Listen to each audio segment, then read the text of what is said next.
band is all about spirit. It's about a vibe. It's primal, it's primitive. Bring all this energy. You can't explain it. It's indescribable. It's a drug. It's magic, and it's always been that way. They're one of the greatest bands in rock and roll history.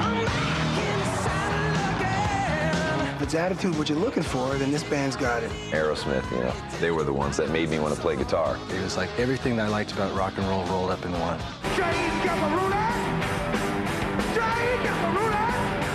Some people just got it, and those guys have that aura. They're rock stars. Steven Tyler, he was a badass. I thought Joe Perry was God at one point. Basically, they rock and most people don't.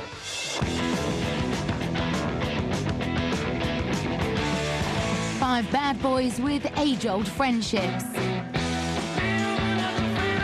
It really was a band of brothers. Who built their music on the primal forces of sex, drugs, and rock and roll. The drugs and the debauchery, that band definitely wins the prize. Lots of vodka, lots of cocaine, lots of girls. We were rewarded for being irresponsible. But indulgences turned to addictions and devoured Aerosmith. Everybody was gacked to the nines. It was truly days full of night. And I said, that's it, I can't do this anymore. He quit, and I couldn't believe the dream was over. Divided, the guys from Aerosmith fell to new levels. Completely That's the best word I can describe it, really. We were all dissipating. It steals you like a crook. It'll take away your everything, because the drug becomes God.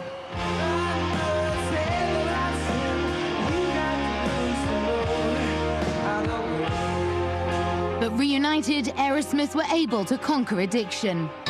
We're living on the and claw their way back to the forefront once more. The one thing this band didn't do was quit. This train just doesn't stop rolling down the tracks.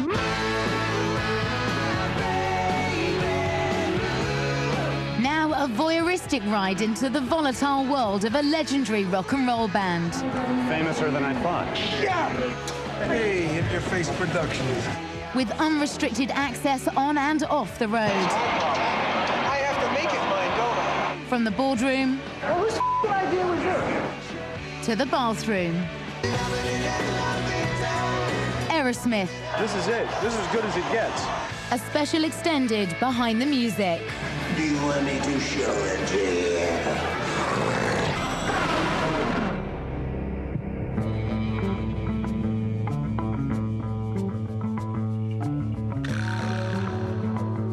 San Jose, California, January 2002. In a few hours, Aerosmith will be playing to 20,000 dedicated fans. Hey, man.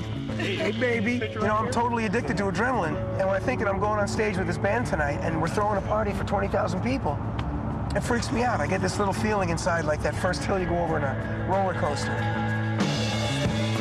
Rock and roll is like, I've always compared it to the fire that people like to dance around. We managed to pull something out of the fire.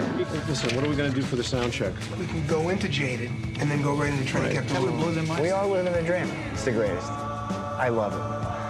I wouldn't trade it for anything in the world. All right, here we go! Over their incredibly turbulent 30-year history, the five members of Aerosmith have endured car crashes, drink and drug addictions, depression, breakups, and financial ruin. Nobody knows that other song, and Monkey, at least, what key is it in? A, right? Everybody thinks Monkey's cool and still doesn't know it. I know like 85% of them. But by far the biggest obstacle they've overcome is their own egos. For you to say that we don't know the chords. Hey, I'm not saying the 70s was any better for me than it was you. We had to deal with our, you know, I mean, there was a lot of, like, you know, wreckage and stuff that I did to them and they did to me. When I think back and I look at it, there certainly was more anger than love. Look. Don't be throwing glass houses at people that don't wear stones, I know. We butt heads, but now we don't take it personally. In the old days, we used to take it personally, and then that's when the band imploded. But now it's like, I mean, we still have the arguments about the same things, but we don't take it home. Come together right now over me. come together is exactly what we've done. Thanks, 5 minutes. Okay. After all these years, we've come to the point of being able to accept one another. All right, guys, have a good show. One of the things that you learn is this frustration you have over this guy or that guy or this, you know, you better just eat it. You wearing that? Red shirt and white pants. Why the can you go on stage and wear white pants? I think that each one of us has just gotten better about knowing what to really get worried about. Houselights going out. There's plenty of fame to go around right now. Obviously, we all have different ways we like to live, but there's a place where it all meets, and the spirit of the band is when we're on stage. That's remained the common denominator. Chemistry is the key to Aerosmith's success, best witnessed when they take to the stage, a place they've held court in front of millions.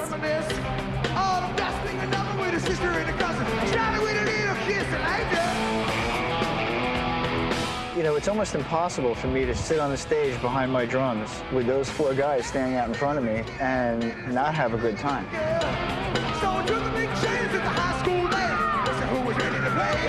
Out there, you become something else. And it's certainly bigger than Aerosmith.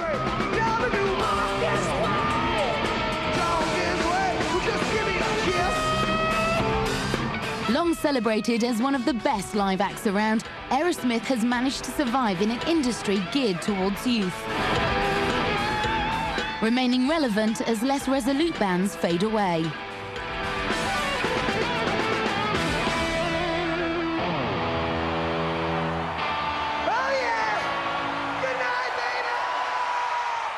I'm as big a fan as Aerosmith as anyone else. They come up and go, I'm your biggest fan. I say, no, you're not. I am. I get to sing with these guys. Too good, man, too good. And the secret, stick around long enough. See what happens next week. Because that's clear to me. It's like, wow, you know, stick around long enough.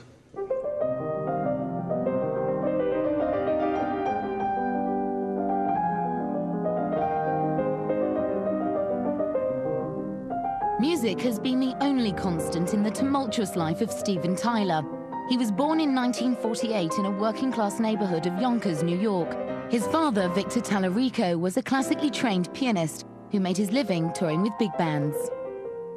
My formative years, from 1 to 9, I sat under the piano. My father played classical music. And when you take life's emotions and the you go through in life, and you lay it over a Bach or a Brahms sonata, it takes on different meaning. Hence, the language of music. Steven has always thrived on being the center of attention, but at school his awkward appearance and impulsive behavior made him an easy target.